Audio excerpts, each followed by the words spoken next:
Well, hello, we are live. Welcome to Books and Bourbon, episode 7. I'm your host, Caleb Roth, and this over here is my Is co-host. Dave or Dave can read?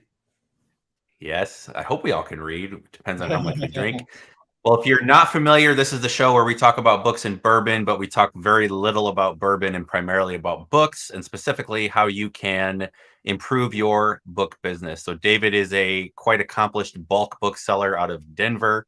I am a baby bulk seller, if you want to call it that. I pretty much run a consignment book business. I am located in northern Indiana, formerly in Colorado. I still miss it out there, but Indiana is now my home. So if you are watching, we see a bunch of comments coming in.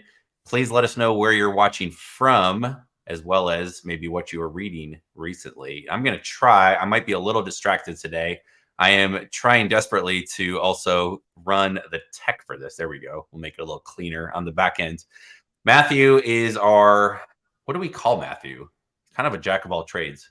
Yeah, I'd say he's like the moderator or maybe because he did all the technical. Well, he does all the technical stuff for the weekly show.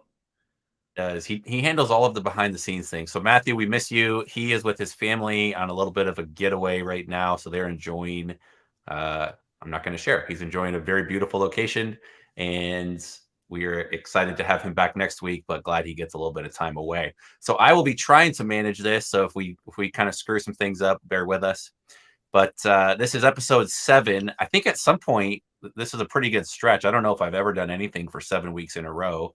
I imagine if we continue to go on, maybe we'll get to episode 700 and you and I can be sitting smoking cigars and in rocking chairs on a front porch. That might be pretty interesting. That'd be pretty cool.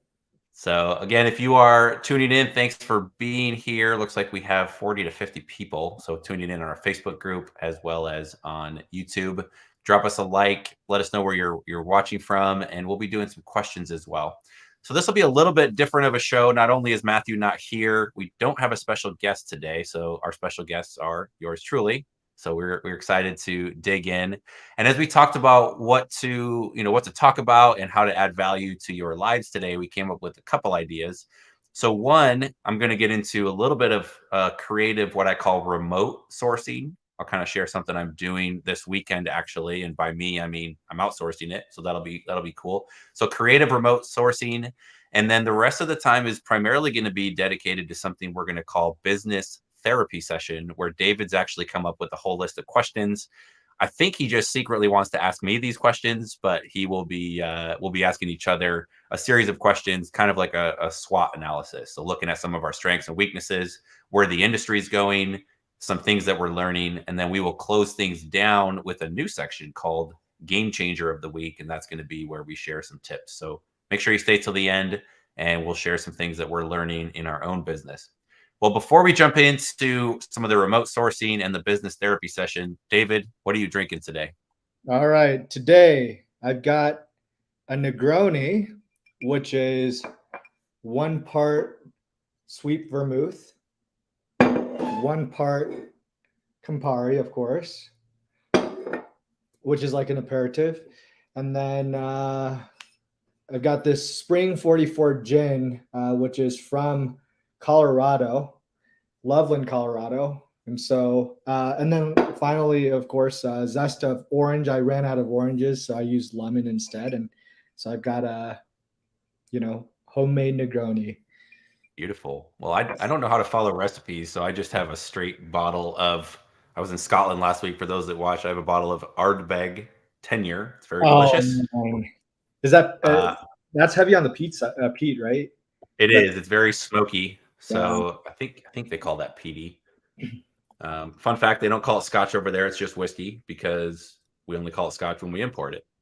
Just like you don't call French fries in France. No, they're just crisps, probably chips, whatever. So again, if you do want to leave some comments or ask questions, do that. We'll raise a toast, say cheers, and we'll get this thing started. I like your glass. Thank you, George T. Stagg. I always think of when we brought you on the team. Actually, we got a bottle of Stagg Junior, Baby Stagg, and kind of celebrated that. So that's buried up there somewhere for me. It's beautiful. Adam says I win on the bourbon section, which is great. We got a couple trolls in here already, so we might need to address them. Not Alisa, you're great. She was our very first guest, actually. This guy, if I can find the comments, we might need to deal with. I don't know if we can boot him out. Matthew's not here to ask. Come on, come on. All right, Mr. Martlink is saying episode 6 was so much better. He's a little biased since he was on the show. He was drinking some Jack. But if you missed episode 6, check that out. Bill talks about kind of his start in the book world, what he's doing over at Sell Back Your Books, and more. Week 8, we've already got scheduled out. We're going to have somebody from Alaska joining and talking about how to run an Amazon business remotely. So that'll be a fun one as well. And if you've missed any of the earlier ones, you can, of course, go to our channel, our YouTube channel. If you're already there, make sure you subscribe. But you can check it out. You can just go to YouTube, not Google, and type in Books and Bourbon episode X 1, 2, 3, 4, 5, 6, 7, and we're going to continue these going as well. So again, thanks for being here. We're glad that you're sharing some of your precious time with us. So now we move to a section of the show that we kind of talk about market updates. And we were talking in the pre-show. I don't think there's any major market updates. Any major things you wanted to share there, David? I know you were talking about a price increase on shipping. Yeah. So Bill mentioned it last week too, and so the USPS announced an 8.5% increase. I believe this is across the board on all their products on July 10th, which is a Sunday. And so starting from that Monday, the new prices will be live. And so 8.5% increase. My hope is that the ASP, or the average sale price of books, goes up proportionately, but we'll see. We will see. There tends to be about a month lag. I think the reason is people review their businesses monthly. And so they get to the end of the month and they go, I didn't make a whole lot of money. And so then they go back and analyze their pricing, repricers, etc. So for those of you that run software companies, looking at UnitoScan, they might be watching. Sometimes they do. Let your guests know, let your customers know that these things are happening, because not everybody's on Facebook. That's something obviously we're learning as well. So we'll be looking for those. There's a lot of inflation.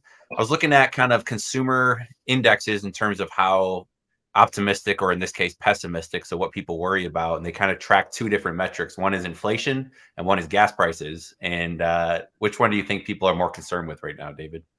Gas prices, probably. It's actually inflation, which is a little counterintuitive. So it's interesting. I think people realize that gas is going up partly because of inflation. And so that's intriguing. Inflation, I think latest numbers are looking at like 7-ish to 8-ish% in the US. And so, of course, we're seeing grocery prices go up, gas prices go up, Amazon fees go up.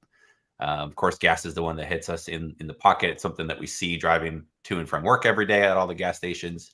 But that's interesting. So we'll continue to monitor the indexes there. Maybe if gas is too expensive and it costs too much to go drive places, people will just buy more stuff on e-commerce. So maybe that'll benefit us a bit. Yeah, absolutely. Adam's saying it costs $150 to fill his truck. So yeah, that tends to be the case. Well, I've got a cool remote sourcing strategy, and I know, Dave, you're pretty good at monitoring worldwide, or at least the US market, and finding shelving, for example, or other things. And you're usually creative and willing to go fly places and get materials. I've got an interesting deal that kind of came my way. It was sort of a referral. I've got a couple different brand names out there that look for books, not just consignment, but looking for big deals. And I got a phone call. Actually, I might have shared this story a bit, the early stages of it. I got a phone call, I think, in February. So we're pushing 4 months now. And it was a gentleman, his father-in-law passed away, left a ton of like history books. So I think our episode 5 guest was Max. He does eBay and collectible and antiquarian books, I think he called them. But there's a lot of books of interest for him, but there's also a lot of just newer books with barcodes that are history, and they tend to hold their value. So as a category, history, religion tends to do pretty well. So these books are kind of what I would want normally. And he's located on the East Coast. I'm in Indiana, so it's a couple states over. And I say, well, hey, I'll just set you up with Scout IQ hidden mode. You can scan the books. If they turn green, I'll pay to ship them out to me. I'll pay you $2 a book or sell them on consignment. That's kind of how my consignment program works. Well, the gentleman, and I won't use his real name, but the gentleman, let's call him Bob, for lack of a better term. But Bob started scanning, and it actually looks really good. He scanned through, I think he said, about 500 books. He set aside like 150. It was like a 30, 33, 35% hit rate, which is really, really solid. So he's setting these aside and he goes, hey, I live 2 hours away. I'm not able to go back very often. It's kind of an emotional subject because my mother-in-law is still alive, doesn't want to just part the collection out. She kind of wants all of them to get used. And so you always have a little bit of, I try and understand people, but I'm more money driven, right? I'm trying to run this as a business. But the people that are, selling the books or doing it on consignment, they want to make money a little bit, but typically they care more about other things. And so part of your job, and David, you do this better than most, is to understand what their wants and needs are and actually kind of tailor the conversation accordingly. So I knew that ideally they would just want all the books to be gone. They'd probably take a very low purchase price. It wasn't about the money. It was about making sure the books are repurposed. And the reality is, even at a 35% hit rate, which is really, really high for a full collection, that means 65% are going to get recycled. So in general, I don't want to pay to ship those books back to me, but my thought was, all right, I got to figure out a creative solution to get those books back to my warehouse. Because one, he's just scanning for Amazon. When I go back through them in my warehouse, I'm going to go through them for Amazon. I'm going to go through them for Sell Back Your Book. I'm going to go through them for Max with the collectible stuff. And so I can probably get the yield from 35% for just Amazon, probably up closer to 50 or 60% actually. So that's an intriguing opportunity. However, have you tried to fly anywhere recently, Dave? Oh, it's so expensive right now. It's insane. It's like $700 to go anywhere in the US. So, and yeah, we got people challenging our inflation numbers, saying it's more like 8 to 11 to 15%. So we'll see. But flying is pretty impressive. Pretty impressive. It is impressive that we can fly, but it's pretty pricey right now. And again, part of that's due to inflation. So for me to fly out there and try and remove all the books, 6,000 books, is a lot of effort. I'd have to rent a truck and probably drive back to Indiana or pay to pack them up. So in my head, I know I want these books. 35% accept rate is remarkable when it comes to just a solid collection. In general, I expect that to be closer to 15% for an unpicked selection like that. So, Dave, you don't know exactly what I did, I don't think. How would you solve this problem? If you want to try and get those books, what's the best way to go about it? And it's several states over, you said? Several states over. Let's call it 1,000 miles. So I'd have to, my first thought is I'll fly there, load them up myself, drive back. Well, that's going to take me several days. So what are their other options? Or plan B is, find somebody in our Facebook group that lives close and Yeah, sell the deal to them. That's what I typically do if I find a deal. But I mean, if it's 35% acceptance, I'm guessing these books are pretty good.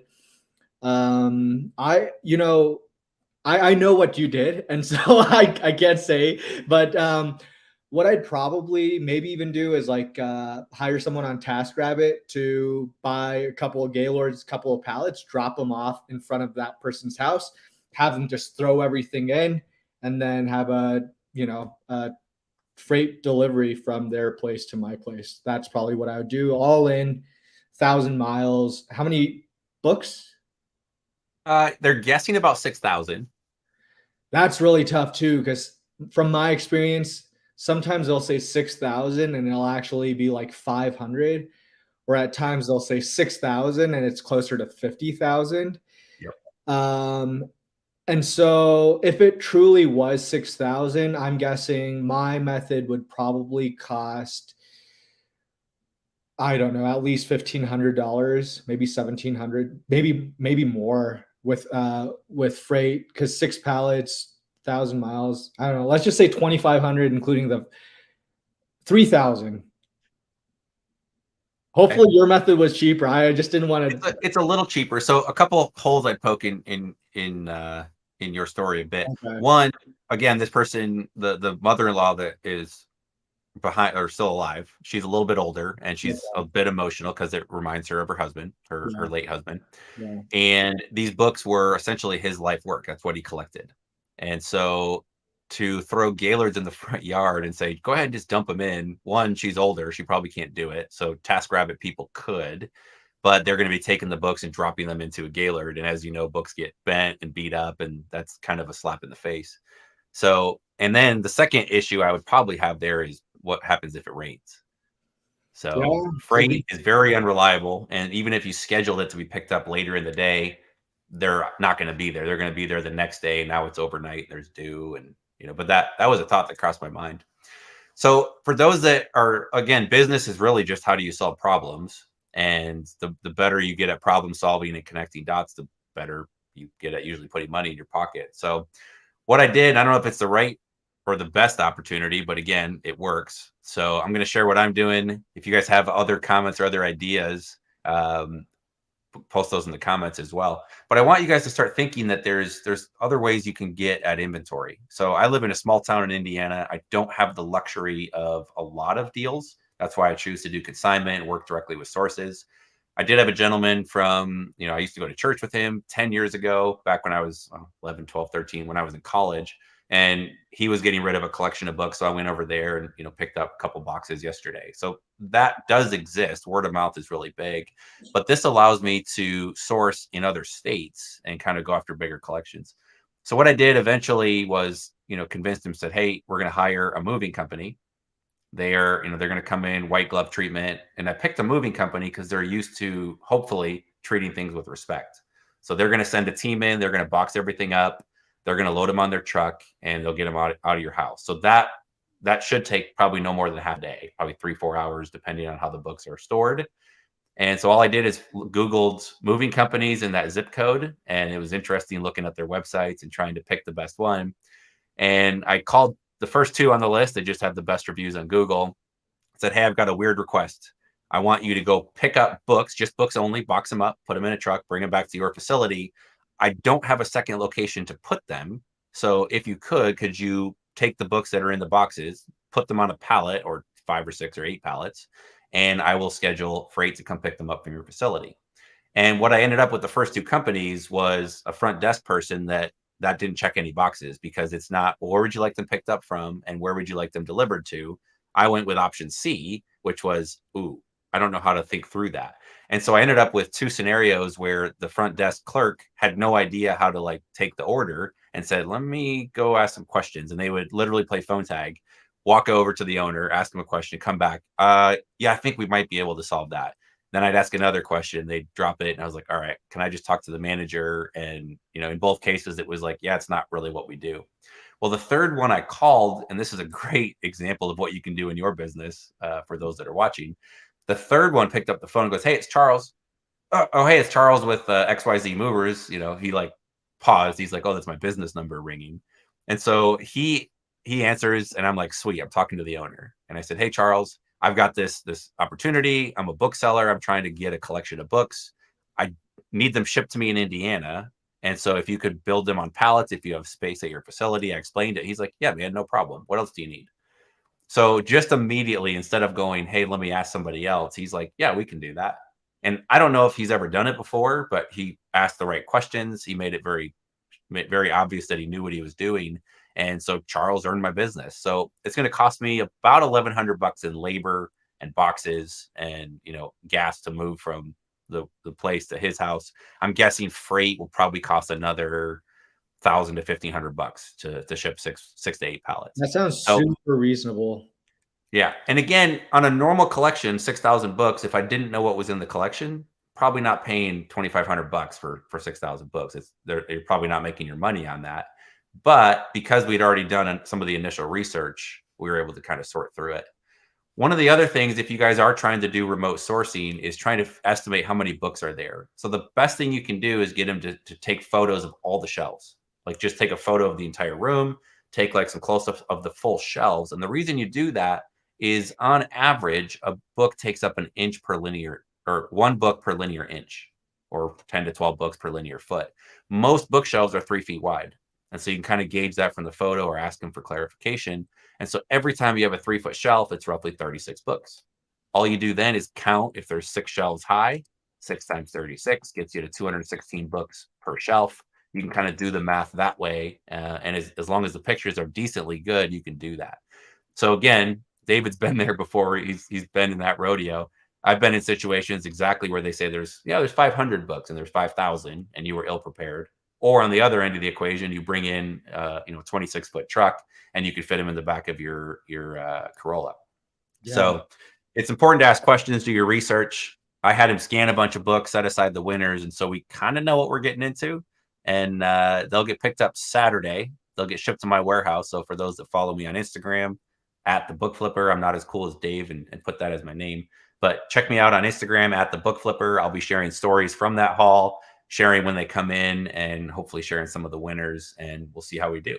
So anybody that is in that scenario has the opportunity to source remotely, get creative, check out a moving company, check out TaskRabbit, and see if you can't get books delivered to your front door or to your warehouse. And if you do, let us know, comment below, or drop us a line in the Facebook group and let us know what happens there. Hey, Caleb. Yeah. So I kind of have like offshoot story from what you were just talking about. So for me, I've probably been using moving companies for the last like year and a half to help with certain projects. And the idea originally came to me when a mutual vendor of ours, they were wrapping up a really large book sale, and it was in the middle of COVID, and they called me on a Sunday night, and they were like, "Hey, no one showed up." So like they had like they were like, "We have 40,000 books left over." Just, I mean, that's an insane amount of books. And I knew with our truck it would take like 10 trips back and forth. And I went on to Craigslist, and I pretty much called 4 different moving companies. Like you said, like the first 3, they were just kind of like, no, I don't think we can do that. But the last person I called, they were like, yeah, I'm totally down to do that. My guys will be there. And they had a lift gate on their truck. And so they were able to load, 12 pallets per truck. Now, the only thing is they had a ton of like moving blankets and dollies and all this stuff in there. And so they couldn't fit quite as much. And also the other thing too is when we dropped off a pallet jack for the mover to use, that person had never used a pallet jack before. No. And so it took them maybe an hour to like figure out how to actually make it work. And then they were really slow using it. The only thing that I would say to watch out for is like, if you can, try to lock in an hourly, like a fixed rate for the job. Because if, like in my case, I estimated that it would take at most 3-4 hours. It ended up taking a full day, like 9 hours. And so like I went from thinking I would spend maybe $200-$300 to, I was like handing the guy $900 at the end of the day, which really sucked. But anyway, yeah, movers are great. And the nice thing is we operate our business during the week, and movers are often busiest during the weekend. So yeah, we were flexible. That was with the moving company. The homeowner didn't really care at that point when they came. So I just said, hey, when's the downtime for you? right. We're not, it's not urgent. They don't have to be out by Thursday. There's no set date, which is nice. So hopefully that helps you guys. Be creative in where you're sourcing, look for opportunities. Don't just say yes. Make sure you do your homework first. So understand what you're getting into, what the collection is like. I've been there. I've bought storage units full of books, and they pretty much were duds from other sellers. So that happens. That's because I didn't ask the right questions. I didn't kind of vet it out early. And then just be smart about what you're doing. I'm going to have probably $2,000, $2,500 into this when the dust settles. And that's before I even get $1 back. So I've hopefully done my homework. If I didn't, and I'm out $2,500, the business can, absorb that. I won't like it. It won't be great, but it won't be the end of my business. So make sure you make good decisions with your money, with your investments, and don't be afraid to poke the tires and see what comes up, I guess. So that's it for some creative sourcing. We're going to kind of shift gears. Again, we don't have a guest today. We've had guests, I believe, all the other ones, although I think one was Yumi and Matthew. So we're going to try and maybe we'll do one of these sessions if it's helpful. You guys can let us know in the comments as well. If it's helpful, we'll do some kind of therapy sessions or kind of ask each other some questions. Otherwise, we'll continue to get into interviewing some of you and hearing your stories, which is always fun for us as well. So we're going to shift gears. I've got the questions up here, David. I don't know if you do in front of you as well. I do. So I've got those. We didn't spend a lot of time researching, so these will kind of be from the heart, off the cuff, so to speak. And David, I'll let you ask, I guess, and I'll try and answer a bit, and then we'll go back and forth and answer the questions. And so for this should be a little bit of an insight into how our minds work, how we view the market, how we view the industry. And for those that are watching, if you do have questions as well, feel free to drop those below or to the side or wherever they show up for you. And we'll try and answer some of your questions as well near the end of the show. So without further ado, therapy sessions. I should probably go lay down on a couch. And Dave, I'll let you start asking away. Yeah, absolutely. So, Caleb, do you have can you recall a time where there was a pivotal moment in your business, either good or bad? And how did you and your business change from that? Yeah, so a woodshed decision, a pivotal moment in the business that kind of made or broke me. I've got two. One is kind of when I was getting started. So I was going to thrift stores, going to library sales. I was working a full-time job. And I remember actually going to Greg Murphy's warehouse. He's starting to put out content again. He's been off the grid for a bit, but he used to put on, they called him Bust Proof Live. It was kind of their own conference, kind of a precursor to Turn the Page. And I remember going to his warehouse, and that's the first time I'd seen a bulk warehouse. And I was super excited. My eyes were as big as saucers, and I wanted to see how the big guys get their books and what that business looks like. And I remember going into the warehouse and seeing all of the truckloads and all the Gaylords like triple stacked up on like half the warehouse. And then they brought him over. I think he had a conveyor or a bunch of tables at the time. And they'd go through them, and I'm like, "What's your yield? Like, what's your accept rate?" He's like, "Oh, we pull 15, maybe 20% tops, and we were discarding or recycling 80%." And I was getting tired of going to books. I love the adventure. I love meeting people, but going to books gets tiring, and going to thrift stores and going to estate sales and everything, you're always on the move. And the idea that books could come to you was like, that's really intriguing. I wonder how I could have that happen.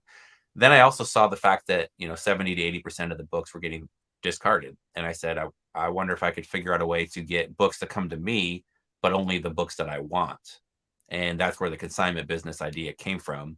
And my business is primarily today almost 100% consignment. So I've got people that essentially use Scout IQ on hidden mode. They scan the books for me, and not everybody's a client. A lot of sources say they don't want to do it. They want me to take all the books. That's fine. They're not a great candidate for me. And the ones that are willing to do it will scan them. Everything that turns green goes in a box. They send it to me. I either pay them up front or pay them on consignment as they sell. And that was kind of a big moment in my business where I kind of said, I want books to come to me. How can I get it to where only good books show up? And that began the case of kind of building hidden mode, releasing it. Everybody has access to that as well, and kind of building that out. So that's one of the moments. The other we could talk about, I want to hear what you have to say as well, but it would be COVID and switching to merchant fulfilled.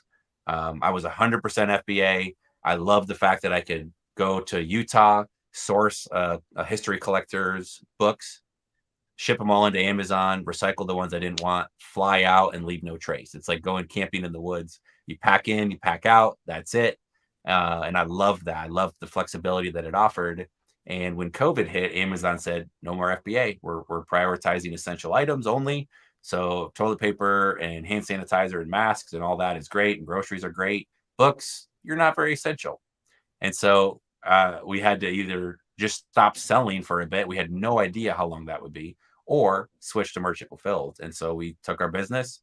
We figured out how to get some shelves up. I remember talking to you about how to organize everything.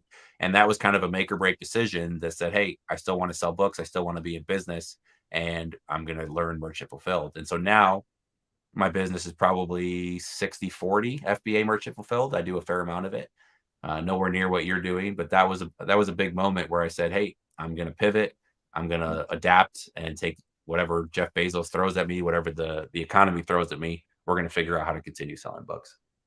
In 2020 and 2021, would you say overall COVID has generally been good for business, or has is it worse off than it was before? That's a tough one. So let's get some data points in play, and then maybe listen to our stomachs as well, and just what our gut feel says. So e-commerce roughly doubled in 2020. So if you are selling online, it's fantastic. A lot of things were moving. Now books, a rising tide lifts all ships. So books definitely experience that groundswell as well. But I think people were more looking at buying groceries and toys and ways to not get out of their house, especially early on in COVID when we didn't know what was up.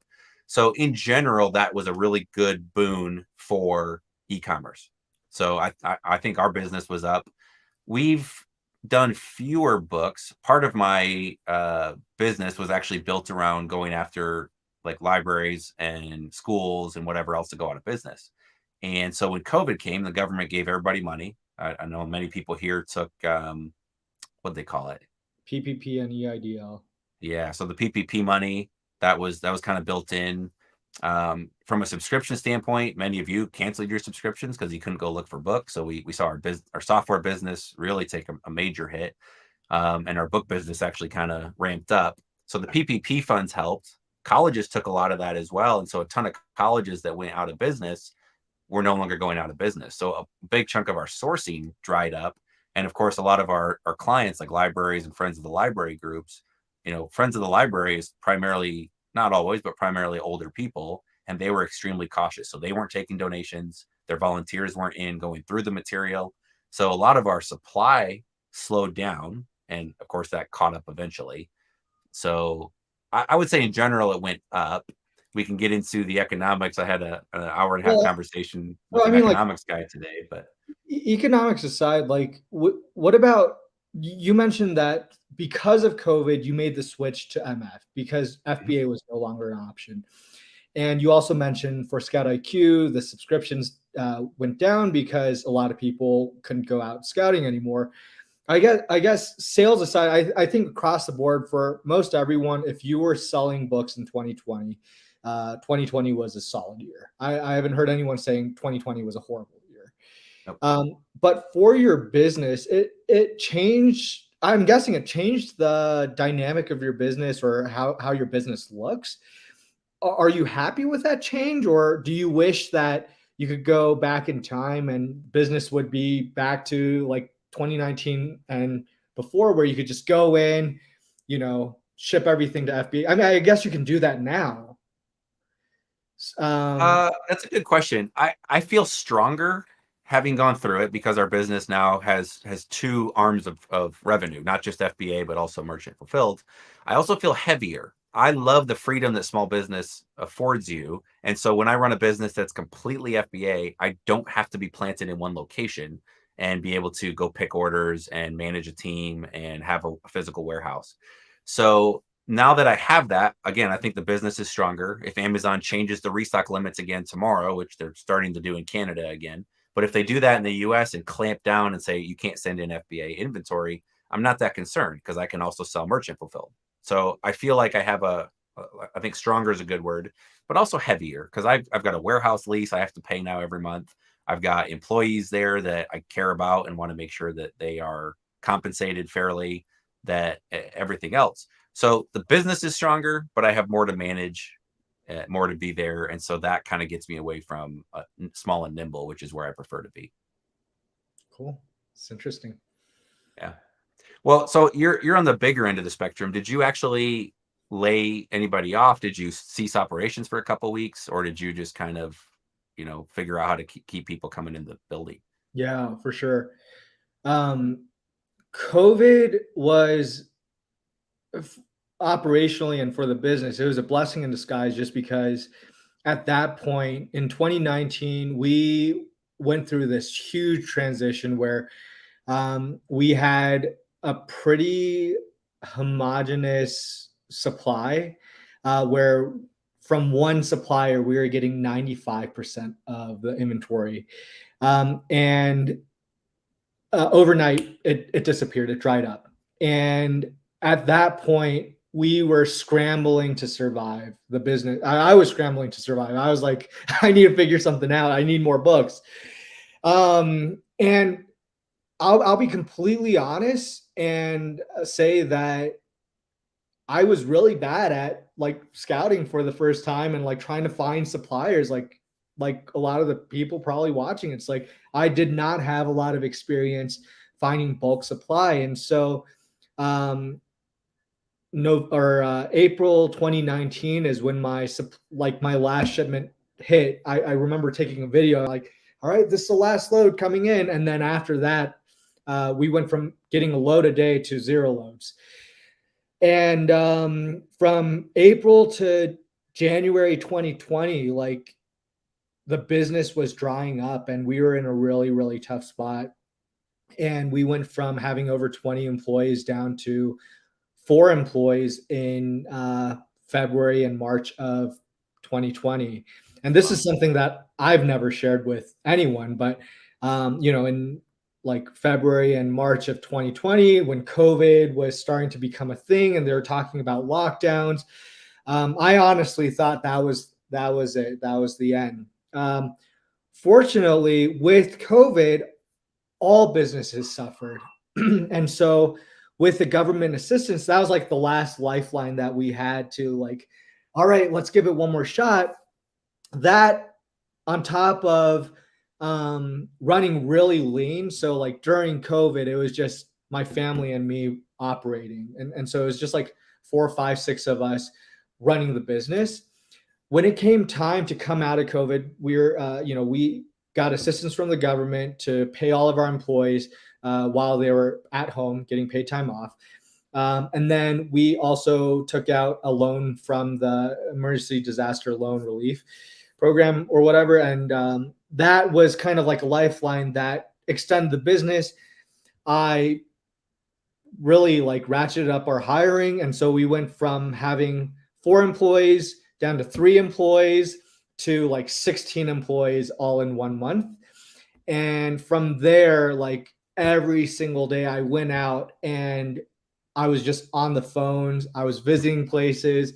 And in 2020, I think we signed up like 30 new vendors. I signed up 30 new vendors because I was the one going out there like finding these new suppliers. And so COVID, I guess a long way to answer the question, like COVID actually benefited the business, not necessarily because, all the free government money or whatever, that definitely did help keep us afloat.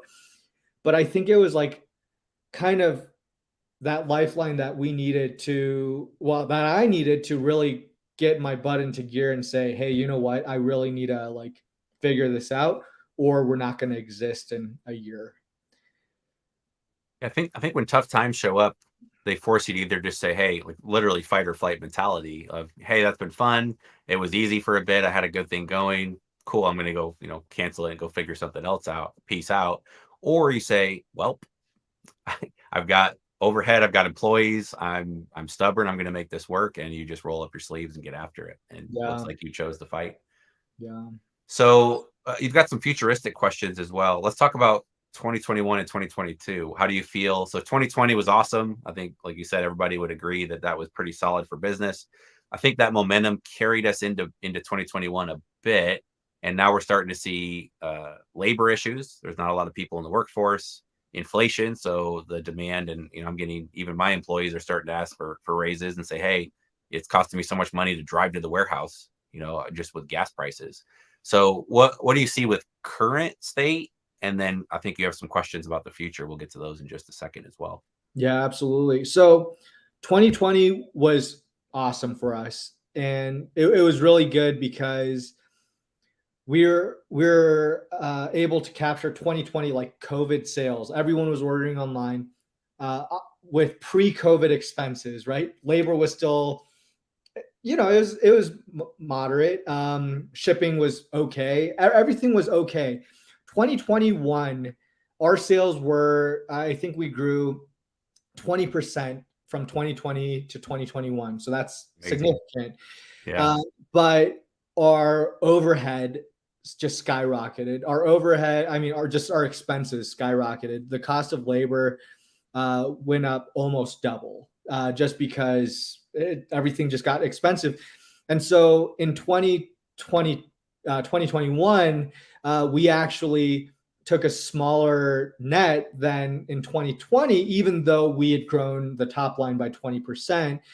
And then 2022, it's just kind of a continuation of that. It's like we're trending to be, significantly over 2021. Part of that might be inflation, who knows? But at the same time, our expenses are staying the same, like same percentage. So it's really challenging. I think right now what a lot of businesses are doing is just focusing less so on like growing the business and I guess bringing in the revenue. I mean, that's obviously important, but I think most of the people I talk to are just figuring out how to drive costs back down, whether it's making your operation more lean, trying to figure out better shipping alternatives, just getting really creative. We sort through a lot of books and we use big Gaylord boxes for them. Right now, I mean, during COVID, we were paying about $12 to $13 a box. We've resorted to using old meat boxes that still have like blood and guts on the bottom of them for recycling, of course, but those are half the price. And so we're just trying to figure out creative ways to cut costs. Yeah, I mean, that's kind of where we're at. It's like business overall is growing, but so are our expenses. And so it's just trying to figure out how do you drive down your expenses. That's where we're at. How about you, Caleb? I'll give a little caveat there because we see it. I play in a volleyball league, and it's outdoor. It's at a cool little like beach bar in the middle of Winona Lake, Indiana, which is unexpected. It feels more like something you would see in California.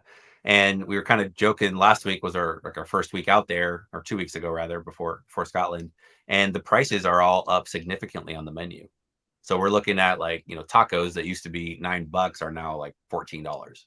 And our first inclination is like, well, that's silly. Prices are getting out of control. And then you go, wait a minute. I'm sure their costs went up. The shipping to get their material went up. The labor is certainly going up. Everything's getting more expensive.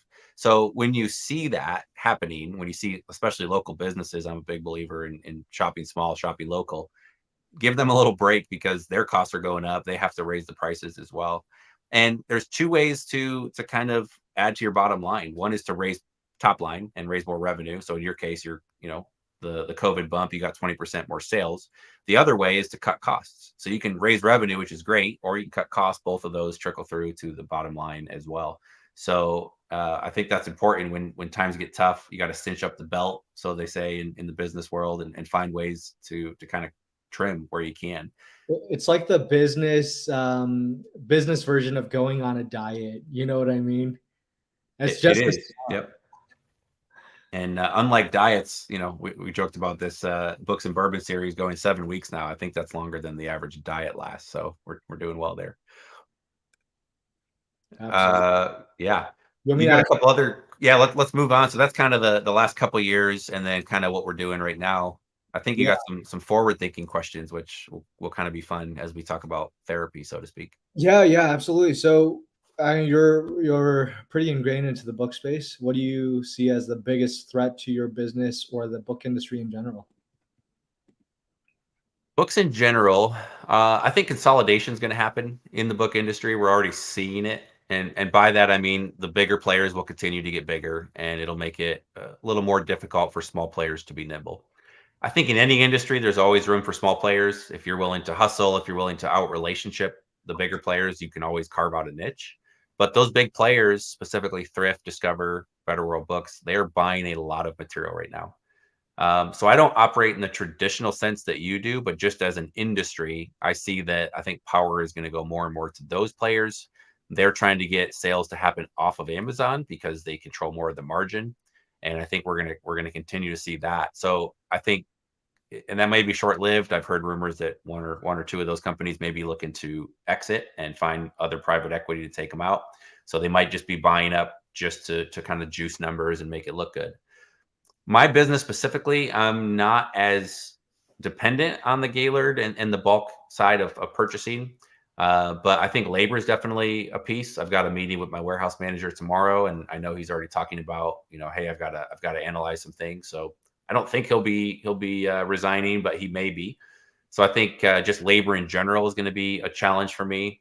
In terms of sources, it's based on relationships. We do ship a lot of books in from other states, and as those costs continue to climb, that's just a part of my business that I don't really have a lot of impact in. And so I have to look at, does it make sense to continue supporting a client in, say, California that has to ship to Indiana, and that box of books might cost $22 to ship over here as opposed to $12 one state over. So I see rising costs continuing to hurt. Again, if the rising costs eventually bump the price of the books up in general, and we see that floor price start to climb, I think that kind of negates itself, but we haven't quite seen that just yet. So I think those are probably my two biggest concerns. I'm less concerned with the book industry as a whole as I am with just rising costs, some of the labor challenges. Yeah, absolutely. Where would you what's kind of the biggest thing that keeps you awake late at night? Yeah, I guess for my business specifically, um, I'm just concerned about uh, the costs are going to rise. Everything's going up, and I have no control over that. Absolutely no control over that. But as far as the used book market goes, I think my biggest concern, the biggest threat for business, is people just not understanding their true cost of doing business. And specifically, I think a lot of Goodwills out there, because they make up a huge part of the used book market. I think a lot of the Goodwills out there are operating kind of with a break even mentality because they have a lot of other other areas of the business where they can use the proceeds to subsidize their e-commerce operations, or even just, maybe it's not even subsidize, that's a really strong word, but maybe even just like, maybe even, yeah, subsidize the just like figuring it out, like while they're trying to figure out what they're doing, they're able to use the proceeds from um, donations or retail stores. And so until until the floor price and the average price starts to trend up, I don't know, like I don't really see a lot of growth opportunity for the business, which in itself is a threat. um, as far as the book industry as a whole, I think overall my biggest concern is, will this industry really stand the test of time in 20, 30 years? But that's thinking way far out, and it's just speculation at this point. But I see uh, young children. I'm sure you've heard of this, Caleb. How many times have you heard, "Oh, you sell books? Oh my gosh, I love reading physical books. I don't know how people can do the ebooks thing. I love the feel of a tactile book." How many times have you heard that? A lot. A lot. Everyone says that. And the reason they say that is they grew up reading books, physical books. Well, are kids growing up today reading physical books? Some, yes, but arguably they're using more smartphones and iPads and tablets. And, when these kids today are 20, 30, 40 years old, they're not going to be nostalgic about physical books the same way we are. They're going to be like, "Oh, back in my age, we used to read on the iPad. We didn't have any of these VR things." They're going to be nostalgic about different things. And so, I wonder where the book industry is going to go as a whole in the future. But that being said, immediate threats, guys, we got to raise our prices. I in no way condone price fixing or anything like that, but I'm just saying, like, Someone's gonna clip that thing you said. yeah, yeah. Anyway, that's it for me. I don't want to say any more before I get into trouble. No, it was interesting. In Scotland, there was several used bookstores in some of the towns we went to, and they were quite heavily trafficked. I went in, bought some books for Elliot, and they were, at least one of them, maybe two that I saw, were actually expanding. So that idea of, again, especially as shipping gets more expensive, if it starts to cost, right now media mail is like 360-ish on the low end, 330, 350, somewhere in there. I know you can get it probably in the 250 range, but that's going to keep climbing up for everybody. And if that's the case with the floor price and Amazon takes, $1.80 plus 15%, at some point you might see the floor price of a book on Amazon north of $6 or $7. And if that's the case, you're going to start seeing local businesses, if you can sell a book in a brick and mortar store for $5 and it's $2 cheaper than Amazon, you might actually see what everything used to go online. You might see that trend go away. So for a while, everybody used to move to the big cities, urbanization, and then now they're going back out into the suburbs, and that wave ebbs and flows like most things, like a pendulum. I wonder if that floor price actually gets too high, if people might actually start to look for more local used bookstores. And if you have that ability to be able to supply and source and serve a local community, maybe you're in a really good spot. We kind of talk about that as it's a lot of overhead, it's a lot of warehouse space, it's a lot of inability to move and pivot quickly if you have brick and mortar, but it might actually be a really good thing to have in the next couple of years. Yeah, absolutely. All right, I've got another one for you, Caleb. Let's hear it. Um, what do you see? It's the same question, but the opposite. What do you see as the biggest opportunity for your business and the book industry? Man, book industry in general, I would have said, before kind of like the textbook type thing and schools closing down and getting books there. But between counterfeit books, we've kind of steered a little bit more away from textbooks. And just with the schools getting a lot of money, I don't think that's there.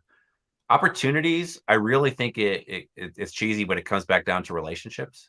I think where we're going to grow our consignment business is just networking and talking to people. And even in my small town, there's a retired college professor, and I knew him. I used to go to camp with him. He didn't realize I was back in town 2 years ago when I moved back. He threw away or gave to Goodwill, which is basically throwing away. Oh, Sorry if any Goodwill execs are watching this, but he discarded 20,000 books, and these were religious books, science books, like a whole mix. And I'm sure there was textbooks and classics and really good material. That probably had to have been $20,000 minimum of value thrown up, given to Goodwill. And I'm sure they figured out how to resell them, or local sellers kind of took advantage. Those exist in any town. My town's not big; it's 15,000 people. We do have a college here that helps, but I think the more that, and you and I talk about this, Matthew talks about it. How do we get upstream and get the books from somebody's house before they decide to donate them? And if you can build those relationships, if you can build those websites, or however you can reach that group of people and get those books before they show up, I think that's still the biggest opportunity out there. More and more Goodwills and thrift stores are figuring out e-commerce. They're selling online themselves. And so if you're going to cherry pick, you're not only competing with everybody that's got a smartphone, which is nearly everybody, you're also competing with sometimes the stores themselves.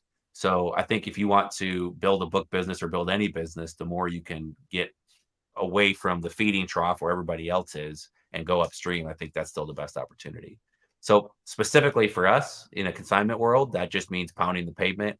We have, a number of clients already. Hopefully most of them are happy with us, and we can reach out to all of them and say, hey, we'll give you, here's a Starbucks gift card or something for your staff. We would love it. Love if you could take, think of 3 people that you work with or talk to on a regular basis, 3 other thrift stores or libraries or friends of the library group that would benefit from our services. And could you, drop them a note on our behalf? That's probably the best thing we could do with our time right now, is to get more books into the funnel. We've got overhead. We've got labor right now. Maybe it's gone tomorrow. I'll let you guys know. I think it'll stick around. We've got the systems in place. We've got merchant fulfilled shelves ready to go. So we can take more books. Our business can handle it. I think the best opportunity is for us to go find more books, and specifically through relationships, through the consignment relationships. yeah. My answer is pretty much identical to yours. So I think it revolves around supply. I think you and I are at the point where, like, using an analogy, we've built the machine that can process through the material. And so the biggest opportunity for us is now just figuring out, how do we get more material? How do we fuel the machine, essentially? So And you mentioned that when COVID hit, you went and got like 30 new sources. Most of those were local, I assume. How do you balance that? Like, you were hungry and you saw your sources disappear. You saw your last books come in the door, and you said, I got to go eat. So I got to go kill something, right? Old, caveman philosophy. yeah. You had that fire in your belly for a bit, so to speak. How do you maintain that? Or, like, it sounds like right now you're less focused on acquisition and more focused on cutting costs. So how do you as a business owner kind of balance those 2 pieces?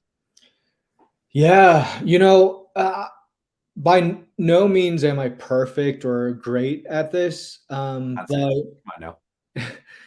but that being said, I, for me, now, like, supply is less so much dependent on my desire to get supply, but I've more so built out a funnel to like just more of like a okay, so using your analogy, if I'm a caveman, I've run out of food, I need to go out and kill something. Well, I've moved more to the agricultural era where now I'm saying, okay, we're going to need a constant supply and we're going to eventually need to expand. How do I build a how do I get an ox to carry a plow and plant for the upcoming season? And like I've really built out systems so that way we continue to get new supply and new sources inbound. And a lot of that is just marketing, right? So it's making sure that going back to the original point that you made, it's like really getting into the mind of the other person, not thinking, oh, dollar signs, but more so, hey, what is that other person, in the case of the mother-in-law, like, what is that other person feeling? What are they thinking? And if they were looking to get rid of their books, how are they going to get rid of it? Are they going to call their local library? Are they going to search on Google? Are they going to call their friend? Are they going to look on Nextdoor? What are they going to do? And I think like the more you cover your bases in all those areas I just mentioned, you're essentially creating a funnel where eventually all roads hopefully lead back to you. And so it's again, it's less so on my desire because like you know me, Caleb, like I'll get really obsessed with one thing for a while and then I'll move on to another thing. But I think it's about creating the systems or more so like kind of the systems in place. So even if you're not in the mood to go out and source and supply, there's still a regular stream coming in. Yeah. It's always the balancing act as an owner, as an entrepreneur to kind of figure that out. I would say everything we're talking about here, I think we haven't even talked about numbers, but if you don't know where your business is at, numbers are really just a scoreboard. And, we always talk about you can't measure what you can't, sorry, you can't manage what you can't measure or what you don't measure. And I've also heard it said that if you're not measuring something, you don't have a business. And that's a little aggressive, I think. I think you can still serve customers and do things, but not knowing where your business is at is a really dangerous spot to be. All right, we got time for a couple more therapy questions, and then we'll take some of your questions as well. Adam E., I see you said you're on the East Coast. Do you want me to hire you maybe for this job? Reach out to me, caleb@thebookflipper.com. Happy to chat there. Don't want to field that question here necessarily, but caleb@thebookflipper.com. If you're still watching, happy to answer some questions over there. What else you got for me? All right, next question. I've got who would your next dream hire be? And I'm not talking Taylor Swift. I was going to say Pamela Anderson, which is a little bit more your time. What type of task and responsibilities would they have? Like this next dream hire, or ideal hire? Man, well, it's two different things. One would be what's the next best thing that I need in my business, which is probably a little more warehouse help. When you ask dream hire, I haven't done a great job of this. I am not the most detailed person in the world. Adam says me, I would love to have a really good personal assistant, somebody that could help manage my schedule, kind of keep me on task because I tend to be, I don't know if I'm ADD, but I tend to get distracted and very honed in on certain things. And so having like almost like a business manager could really help. I went to go hire one about almost a year ago, I suppose. And I actually stumbled across John. We need to get him on here one of these days, but he's a good golf buddy. He's an incredible young guy, got a really good sense of curiosity around him. And we were just grabbing coffee one day and I was like, hey, I'm trying to look for some kind of an assistant, someone to help manage my schedule and run some numbers and kind of keep things going. And he was kind of like, he listened and we were talking through what might a good opportunity be. He kind of was like, I'm kind of looking for something. I was like, John, you're like, no offense, but like you are incredibly gifted at business as well, which I'd love that. But I'm like, I don't want to use your skill sets to be like, an email responder and everything else. So he ended up running our marketplace program. We brought him in. He's done a number of research tasks for our company, which has been awesome. So my dream position, and if anybody has one, I'd love to pick your brain on it because I don't know where to start really. But some kind of a personal assistant. Probably it could be remote, doesn't have to be local, but somebody who could kind of keep me on task, keep me organized, and kind of help manage the schedule, the emails, the communications, etc., and let me focus on kind of the main tasks that I want to get done. I'm a huge believer in the one thing. We've talked about that book quite a bit in the past, and one of the big things that Gary Keller, is the author, talks about is kind of blocking your day off and having half your day, 4 hours, just dedicated to whatever that next thing is. So for us, we're improving the app, we're working on consignment programs. There's always some big things you can do in your business to move the ball forward. It gets really easy just to play defense all the time and answer emails and Instagram messages and everything else. And those are all great things. I love talking to all of you, but they can tend to distract. So for me, it's some kind of an assistant, somebody that, an assistant sounds like such a belittling term, but somebody that can really help um, play more defense, block and tackle, and keep me on task. And that would really benefit the business as well. Yeah. And Diane says, can I find one of those to get me through grad school? Absolutely need a personal assistant. If they could take your test for you, that'd be great. That would be awesome. So what are you in the market for, Dave? I know you're always hiring and finding creative ways to find people. What's the next dream job you're looking to hire for? All right. If anyone is watching this either now or today is June 9th, that's 3:05 p.m. here in Colorado, or next month, I am looking for a marketing associate, someone to help with digital marketing, social media marketing, and just basic graphic design. You don't have to have experience doing Illustrator, but a good eye for graphic design, as well as some basic copywriting ability. That is who I am looking for. And so that would be my dream hire. Yeah, it's 2 for 1. I answered the question, and then I also did a little bit of outreach at the same time. I love it. Well, hopefully that works for you. This would be a perfect time to say that we're sponsored by like Upwork or one of those job finding sites, but we still don't have sponsors. So if you're watching this video and you'd like to sponsor us, we're cheap. No one's paid us anything yet to sponsor us. In fact, we market other companies through Ardbeg. I've got, my own brand names I'm wearing. So they're not even me. If you guys are watching and have some kind of a service that would appeal to Amazon sellers, hit us up. Awesome. Yeah. I'd love to be sponsored by either Spring 44 or a Campari. I'd be fine with either of those. Those would all be great. Beggars can't be choosers. Exactly. Do you want to move on to questions, or do you want to tackle the last one? I think we've had, the last one was, what are some of the challenges in today's hiring market? I think Dave, you've actually mentioned that probably in episode 2 or 3. We kind of got into that. Yeah.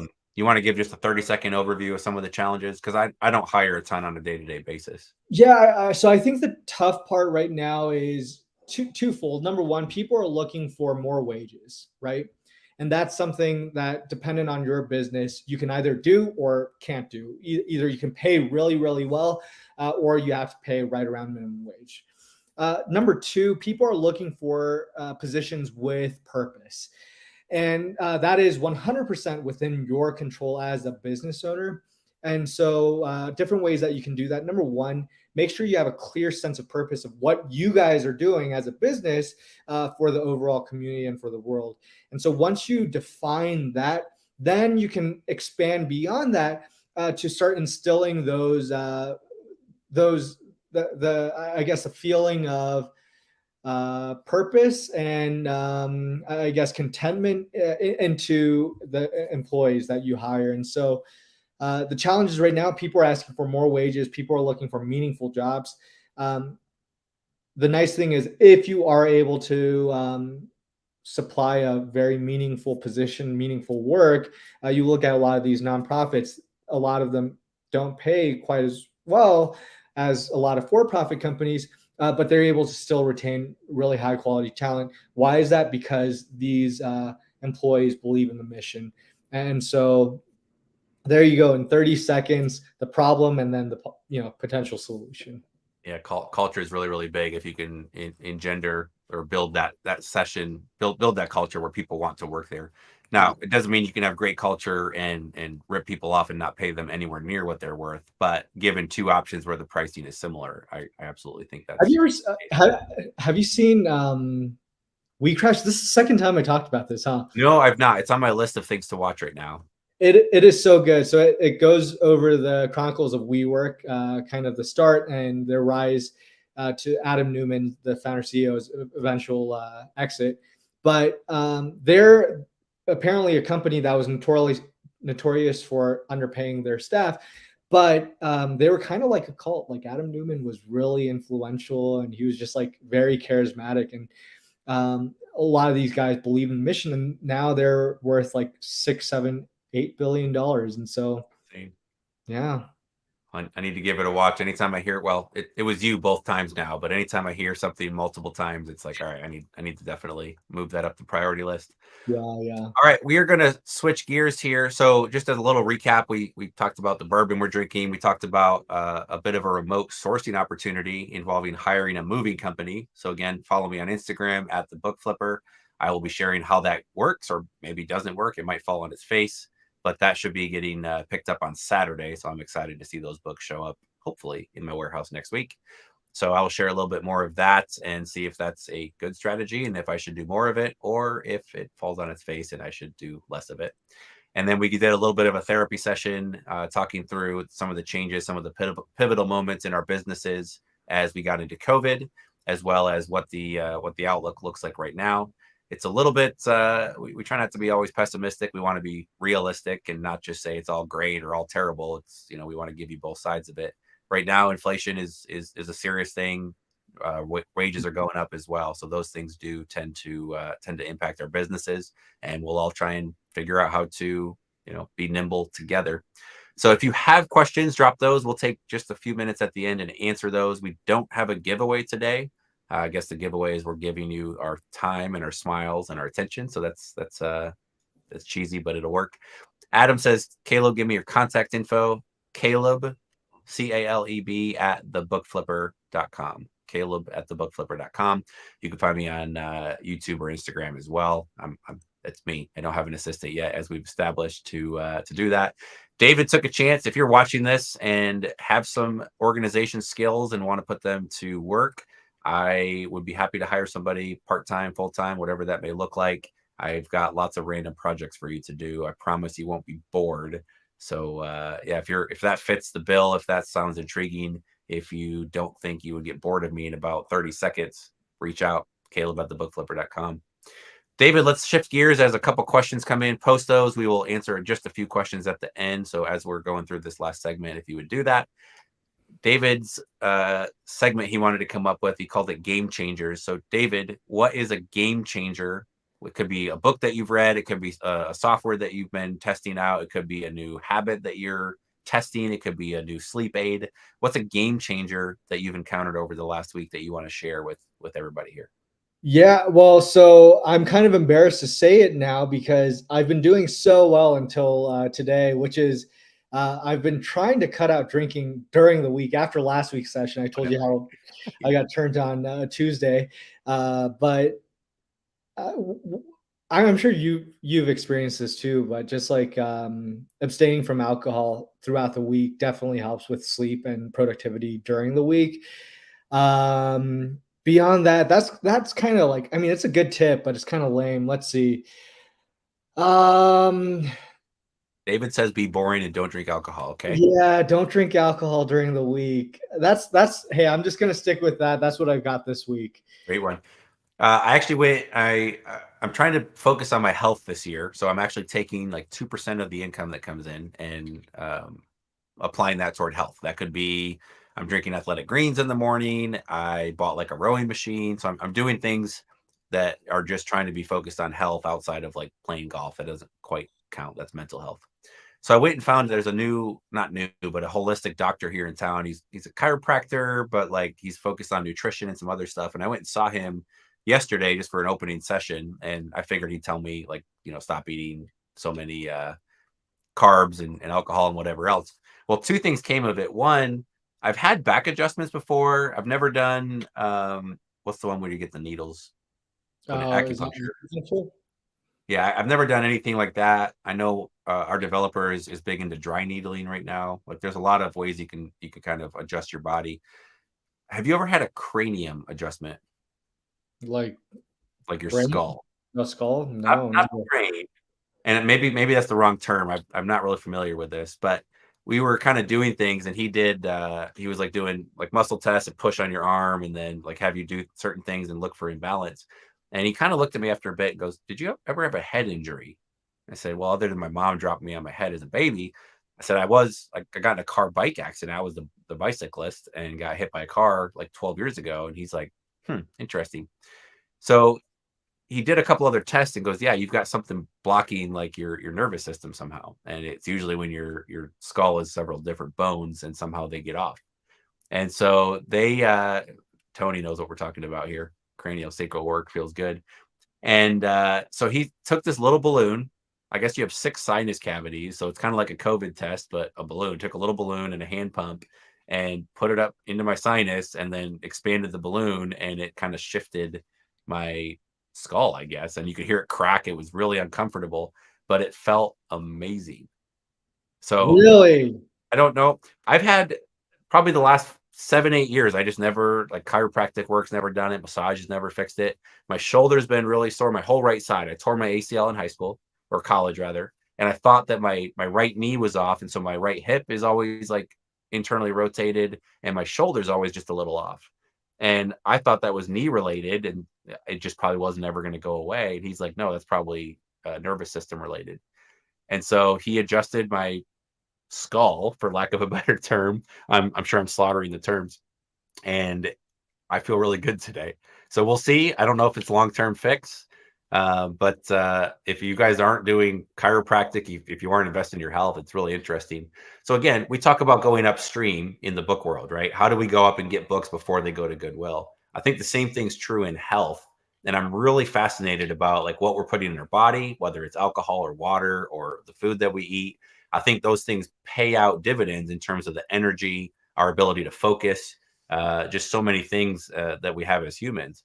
And so, if hopefully this is a major change, but adjusting my noggin might have a Wait, really big Caleb, I'm impact still like downstream. stuck on the part where they stuck a balloon. Wait, where did they stick the balloon?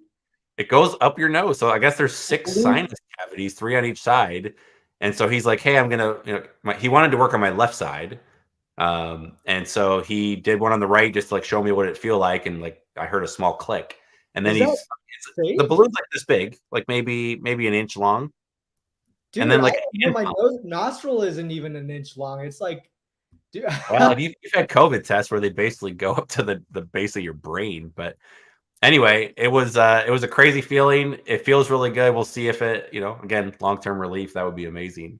So I don't know. For me, this has been a year of focusing on my health, trying to focus on a little bit better what I eat, what I drink, and we'll see. So if you guys are looking at health, I'm always curious about different things, and do that as well. Lisa says this sounds wild. It definitely was. Okay, we got a few questions here and a couple comments. Someone Googled craniosacral therapy, so thanks, Mike. Um, Jay Patterson says, Caleb, you mentioned a book you've read a few times. It's probably The One Thing, kind of a black and white cover. The One Thing by Gary Keller. Highly, highly, highly recommend it. Here's a good question, Dave. Besides Lorenzo, who's the most impressive bookseller you've encountered, and why? It probably has to be myself, but it's funny. Well, I think Matthew tried to get Lorenzo on the show. Lorenzo, if you're still watching, we'd love to have you on the show someday. You don't have to give away all your secrets, just most of them. Alisa says 10 minutes of yoga in the morning before bed is a game changer. I think for most of us that sit down or are busy in the warehouse, definitely stretching would help quite a bit. Absolutely. Someone says we should try acupuncture. So if you guys have any other questions, drop those real quick. Otherwise, we will sign out. Trying to scroll through, make sure I didn't miss any. Here's one. Have you looked at this much, David? I know you're not doing a lot of FBA. Automatic What are the enrollment and pros? remote fulfillment in no, I have not. I've not had experience with that. So this is a newer thing. We'll have to research this more before I give like an educated opinion. I think this is something that Amazon is turning on by default. So you might want to check the email and maybe turn that off for your account if it is on by default. I think what it is allowing Canada and Mexico to access the US inventory. So if you sell in the US, they might be able to get your inventory. I don't know if it's just for FBA or if it's also for merchant fulfilled. FBA has the global export program, and the buyer will pay the shipping, and so it doesn't cost you any extra. And so that's kind of a no-brainer to turn that program on. This one, I believe they allow you to have a premium where you put on your book. So you might say it's 10% more to sell into Mexico. But I'll have to do more research. I'm not going to give an opinion just yet because I don't know the pros and cons there. Gary or Jerry says, "What's the future of book sales in Canada?" So that's a good Have you had question. experience selling in Canada, Caleb? Other than the global export program, no. We have customers who sell in Canada, so we talk to them and try and understand the market. Have you done it? Yeah, I've done in the past, and it's really nice. But the biggest issue for us was like we were going with the least expensive postage option, shipping method, and the tracking visibility isn't always that great going internationally. And then the second thing is when you send the wrong item, or if the item you sent is damaged, uh, they can't send it back. The only option is just a full refund because the cost to send it back, return it back to you is often cost prohibitive. Sure. So So you that's were the only selling on Amazon.ca, yeah, long time but ago. you were fulfilling out of the US, so shipping across the border. Yeah. So the Exactly. costs are higher. The benefit is it's a smaller market. There's probably fewer big players in the market. So if you probably get higher prices on some books, I would imagine there's an arbitrage opportunity. Yeah, for sure. So yeah, interesting. Cool. Well, keep experimenting. Guys, thanks for watching. Antiguan Sun says Pallet IQ discount rate. We have a Pallet IQ marketplace program. I don't know what you're talking about. If you want to hit me up for something, Caleb at thebookflipper.com. Happy to answer that. Not quite sure what you're asking. Well, on behalf of Dave and myself and Matthew, he's not here, but he's with us in spirit. Thanks for watching episode 7. We do appreciate your time. And we're going to be on next week. Episode 8 will be with a fella out of Alaska. We'll be sharing how the heck does he stay warm, first of all? And secondly, how does he run an Amazon business from so far away where shipping costs are prohibitive? So we'll be picking his brain. I believe he started with books and he's maybe graduated to some other things, including Turo and some other small business hustles as well. So I'm looking forward to that. Someone we met down in Miami. I don't know if you met him or not there, Dave, but he's a. I did meet him. I don't know if we still have Caleb. I'm still here, maybe. All right, cool. Yeah, I did have a chance to meet him. Sweet. Well, guys, again, thanks for being here. Don't forget to like and subscribe and all those good things. And we'll say one last cheers and we'll catch you all next week. All right, cheers, guys. See ya.